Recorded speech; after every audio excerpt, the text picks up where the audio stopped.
પછી મંજૂરી આપવામાં આવે। માન્ય મંત્રીશ્રી, માનનીય અધ્યક્ષશ્રી, યોજનાની જે દરખાસ્તો મળે એમાં અલગ અલગ રજૂઆતો થતી હોય છે અને એને ધ્યાને લઈ આ બધાને ન્યાય આપવાનું કામ પણ આપણું છે। એમાં કોઈનું અહિત ના થાય, કોઈ ખેડૂતનું અહિત ના થાય અને બધાને એક સરખો ન્યાય મળે એ પ્રમાણેની આખી પ્રક્રિયા છે। સમય મર્યાદા આપણે ચોક્કસ નક્કી કરી છે, પરંતુ ક્યાંક કોર્ટના કારણે કે કોઈ રજૂઆતના કારણે કોઈને અન્યાય થતો હોય, આવા બધા વિષયો પણ આમાં ઉમેરાતા હોય છે અને એના પરિણામે માનનીય અધ્યક્ષશ્રી આ આપણને મોડું થતું હોય છે। એમાં યોજના સંદર્ભે મળેલ વાંધા સૂચનો ધ્યાને લઈ અને આપણે જે ટીપી યોજનાને મંજૂર ના મંજૂર અથવા પરત મોકલીએ છીએ, એટલે આખી પ્રક્રિયામાં માનનીય અધ્યક્ષશ્રી રૂટીન વ્યવસ્થિત ચાલતું હોય છે।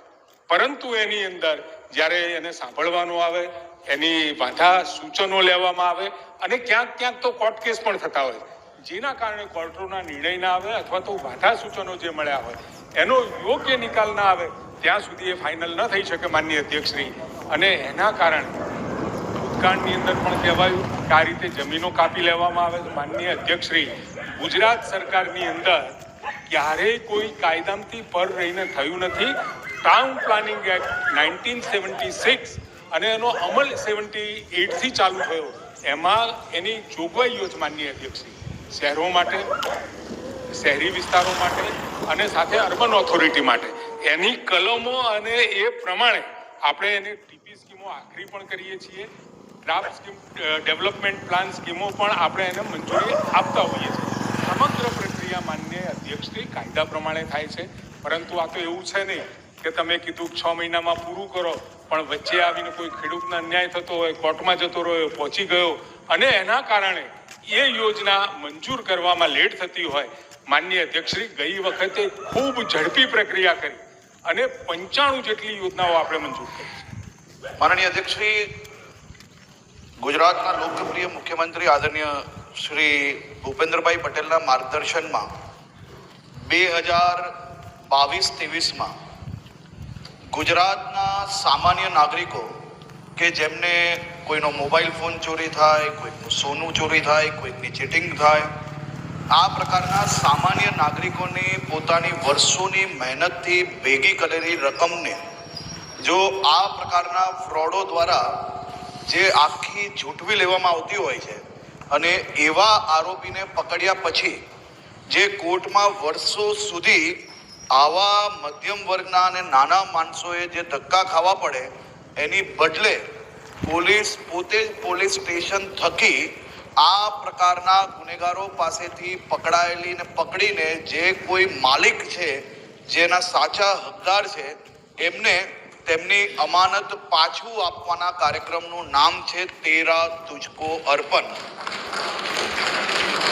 માનનીય અધ્યક્ષશ્રી, આ કાર્યક્રમ રાજ્યના સામાન્ય અને નાના પરિવારો માટે ખૂબ મોટા આશીર્વાદ રૂપી કાર્યક્રમ તરીકે આજે રાજ્યના લોકો આને માની રહ્યા છે। આ કાર્યક્રમ થકી માત્ર કોઈ અરજદાર જેમની વસ્તુ ચોરાઈ હોય એટલું જ નહીં, પરંતુ લોક દરબાર થકી રાજ્યના સામાન્ય માણસો જે નાની મોટી મજબૂરીમાં કોઈની પાસેથી વ્યાજે રૂપિયા લીધા હોય, કોઈકની જમીન પડાવી લેવામાં આવે, કોઈકનું સોનું પડાવી લેવામાં આવે, એવા અનેક રાજ્યના નાગરિકોને આવા કાર્યક્રમો થકી માનનીય અધ્યક્ષશ્રી ન્યાય મળ્યો છે। અને માનનીય ધારાસભ્ય શ્રી પ્રવીણભાઈ ઘોઘારી, જેમનો આ પ્રશ્ન છે માનનીય અધ્યક્ષશ્રી, એમના જ વિસ્તારમાં આ કાર્યક્રમની સર્વપ્રથમ શરૂઆત થઈ હતી અને એ કાર્યક્રમમાં કમસે કમ પહેલા જ કાર્યક્રમમાં 16 કરોડથી વધારેની રકમના કમસે કમ 450 લાભાર્થીને પોતપોતાની સામગ્રી પાછી આપવામાં આવી હતી। માન્ય મનુભાઈ પટેલ, મારે જાણવું છે કે રાજ્યમાં આ પ્રકારના કુલ કેટલા કાર્યક્રમ યોજવામાં આવેલા છે અને તેમાં કુલ લાભાર્થીઓને કેટલી રકમનો મુદ્દામાલ પરત કરવામાં આવેલો છે? ગુજરાત રાજ્યમાં 2023 થી હાલ સુધી 9081 તેરા તુજકો અર્પણના કાર્યક્રમોનું આયોજન કરવામાં આવ્યું, જેમાં 40,811 લાભાર્થીઓને પોતાની ચીજ વસ્તુ પાછી આપવામાં આવી છે। માનનીય અધ્યક્ષશ્રી, આની કુલ રકમ 500 કરોડથી વધારેની રકમ નોંધવામાં આવી છે અને છેલ્લા એક અઠવાડિયામાં જે આની અંદર રકમની અધ્યક્ષશ્રી લોકોને સોંપવામાં આવી છે. માનનીય ધારાસભ્યશ્રીએ જે હીરાના લૂંટની વાત કરી, માનનીય અધ્યક્ષશ્રી, સુરત શહેરમાં દિવાળીના સમયની આસપાસના સમયમાં કુલ મલાઈને 7 કરોડ ને 86 લાખ રૂપિયાના આંગડિયાની લૂંટ થઈ. જે આંગડિયામાં 100થી વધારે વેપારીઓનું માનીને આ રોબરી 48 કલાક અને આવી એક નહીં દિવસોમાં લોકોને પોતે જાણવું છે કે માન્ય ગૃહ અને સહકારિતા મંત્રી માન્ય અમિતભાઈ અને માન્ય મુખ્યમંત્રી માન્ય ભૂપેન્દ્રભાઈએ વિશેષ આયોજન સાથે આ નળકાંઠાના સિંચાઈ માટેના પાણીની યોજનાનું કામ શરૂ કરાવેલું છે. પ્રથમ ચરણનું કામ લગભગ 400 કરોડના ખર્ચે એકાદ મહિનામાં પરિપૂર્ણ થવાનું છે. પણ દ્વિતીય ચરણનું કામ કેટલા સમયમાં શરૂ થશે ને એની સમય મર્યાદા શું છે, માન્ય મંત્રીશ્રી જણાવો.